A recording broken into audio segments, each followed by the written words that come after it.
Salaman, Wow. salaman Mbak Nino. Jadi aku punya sesuatu yang buat salam ke teman-teman itu salaman. Oh, oke. Yes, teman-teman. Keren nih, aku sama Mbak Nino Warisman. Dulu terkesima banget ketika memainkan Sayati dan Hanafi. Mbak Nino, ini ngobrol-ngobrol nih, ini salah satu orang yang dalam perjalanan saya di Batik nih teman-teman, yang sangat perhatikan. Kita ketemu waktu itu Mbak Nino lihat saya pertama kali batik saya 4 tahun yang lalu Mbak Nino. Iya. Dan itu Adorable batik. Mbak Nino cerita dong tentang batik. Full of philosophy. Yeah. Gak bisa memisahkan batik dari tangan. Tangan yang diciptakan oleh yang menciptakannya. Dan tidak bisa memisahkan batik dari apa yang sudah ditanam di dalam tempat tempurung yang kecil ini oleh sang arsitek penggagas yang dia sudah memiliki gambarnya. Kalau seorang Mas Imang itu di dalam kepalanya, gagasannya, dia ingin membuat samudra gitu, maka tidak ada batik tanpa kita mengingat bahwa di dalam kepala gagasan Mas Imang itu ada sesuatu ilham yang diberikan dari sang pemberi ilham. Jadi nggak ada batik tanpa dia kemudian bisa membawa kita sampai kepada kepuasan yang paling tinggi. Kepuasan itu adalah kepuasan dari kita melihat hasil ciptaan dari sebuah reka cipta yang itu semuanya membuat kita kagum, kita habis-habisan lah kalau melihat batik itu dicipta oleh tangan, oleh gagasan dan turun dari ilham yang tinggi.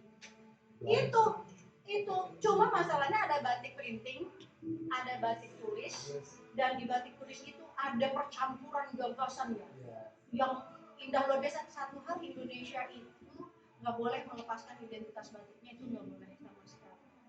Ada batik Afrika, ada batik negara-negara lain kan namanya batik.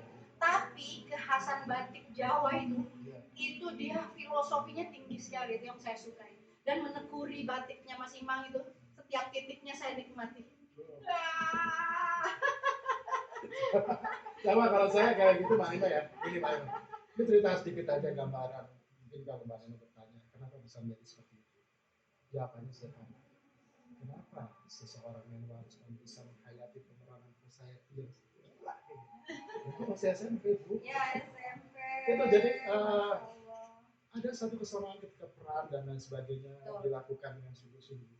Jadi seniman itu sebetulnya satu sama dia bisa dia lebih peka terhadap stimulan yang diberikan oleh Tuhan gitu. Jadi dia lebih peka.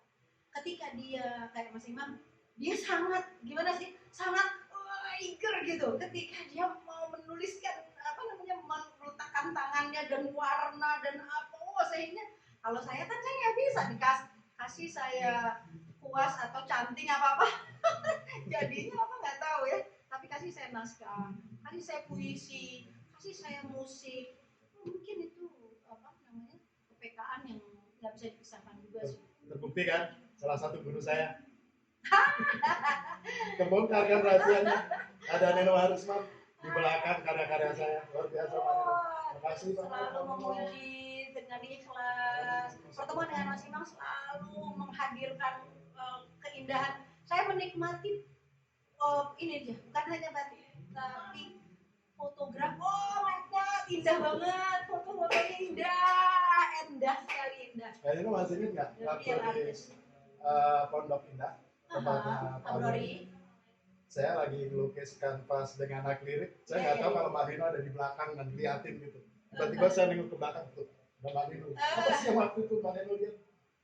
Ya kan gini, kalau proses ya, kalau dibilang sebuah proses itu kan kita nggak bisa terjemahin proses itu. Selalu asyik melihat proses orang lagi latihan pencak silat, proses lagi ini, dan kita tenggelam dalam prosesnya dia gitu, ngerti nggak? Jadi kita ngelihat orang berproses jangan ganggu gitu, karena kita lagi melihat, saya bukan lihat tulisannya, saya ngelihat prosesnya.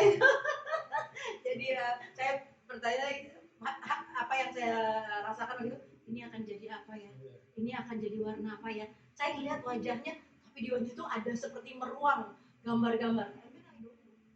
Apa itu? Ya hasilnya ya nanti dituangkan baru jadi kalau udah kelihatan. Jadi intinya nih teman-teman ya, ngobrol sama Mbak Neno itu sebetulnya saya seperti dibuka lagi pikiran juga, mudah-mudahan teman-teman juga kayak gitu, sesuatu yang kesungguhan, sesuatu yang fokus, sesuatu hal yang dikerjakan dengan keikhlasan, disitulah muncul visible ya. Kita nyatu gitu ya, rasanya kayak gitu ya. Mbak, ini keren banget karena itu warisan itu diturunkan dari zaman dulu Mbak. Kita punya Mbak. Jangan pernah melepaskan itu, betul-betul, karena ya kayak gending. Iya. Bunyi satu tuh bisa membuat kita tuh gitu, ibaratnya tuh kalau mendengarkan gending itu pencipta gending itu luar biasa gitu. Terusnya juga ya. Gamelan itu vibrasinya bisa kelangenan gitu. Bahkan katanya bisa dengar sampai ke bulan, peran risetnya. Kalau ke bulan aku belum dengar, tapi aku dengar dari Mars. Bisa sih. Mana kasih closing statement dong, kayak penutupnya buat teman-teman pembatik-pembatik di Pekalongan dan mana saja. Kira-kira apa yang mesti teman-teman lakukan? Ini di saat pandemi Pak Neno, jadi semuanya mesti harus bergerak di Pak Neno. Mungkin Aku di belakang deh, Pak Neno depan. ya mungkin ya teman-teman di era pandemi ini yang pertama ya kita tahu bahwa ada orang-orang gitu ya, atau ada pihak-pihak yang suka kalau kita susah gitu. Jadi jangan mau ya, jangan mau dibikin susah sama orang yang kepengen ngelihat kita susah. Apa contohnya, apa namanya, kiatnya, be happy, just bahagia ya. Cari objek untuk kita bersyukur, jangan jauh-jauh. Kalau uang kita nggak ada, itu uang cuma bagian kecil dari objek syukur kita. Karena kita masih punya anak, masih punya teman, masih punya, walaupun kita itu nggak punyanya, coba deh pegang jantung kita, dia masih berdetak nggak? Dek, dek, dek, dek, ya kan? Itu satu dek aja itu lebih daripada 100 triliun tau harganya. Kalau kita mensyukuri diri kita ini adalah harta karun yang terhebat. Jadi maksud saya gini, jika kita bersyukur dari yang sedikit, karena saya bilang sama keluarga saya, oke, kita bayangkan hal yang paling buruk. Apa yang paling buruk? Nggak ada makanan untuk dimakan. Hei, emangnya takut? Kita biasa puasa tahu ya, dan minum air serta bikin tanaman di depan rumah. Saya, Mas Imam, saya mulai gerakan semua keluarga saya menanam sayur mayur di depan rumah. Sederhana, dari bibit atau dari bekas makan kita. Dan itu kita, kalau kita orang bersyukur, saya tuh ya makan cuma pakai istilahnya telur itu adalah karunia, tahu tuh, telur itu enak, telur dikasih cabai sama sayur udah. Jadi jangan berpikir kita itu, aduh kita nggak bisa ini, sekarang kita nggak bisa ekspor. Tenang aja, semua masalah pasti ada ujungnya. Bentar lagi, insya Allah, kalau kita terus aja bersyukur, yang masih bisa kita sedekahin. Kalau nggak punya sedekah, senyum.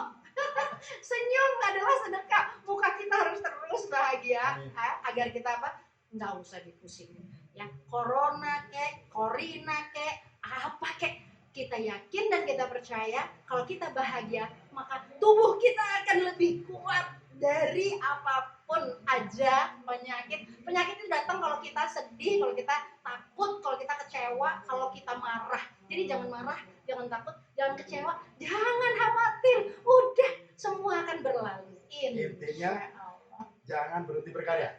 Terus, oh iya, justru nih teman-teman ingetin ya, gini, karya-karya hebat itu datang dari saat-saat yang sulit, yang pekat, yang darurat. Itu karya hebat itu datang dan lahir di sana. Temukan itu, temukan teman-teman, temukan dan jadikan momen yang dibilang momen susah, momen lagi nggak ada bisnis, momen lagi nggak ada kerjaan, bahkan nggak ada yang dimakan. Jadikan momen itu sebagai momen kita bilang, ya Allah, ya Rabb, Ya Allah, ya Rob, turunkanlah kepadaku ilham, lalu berkaryalah.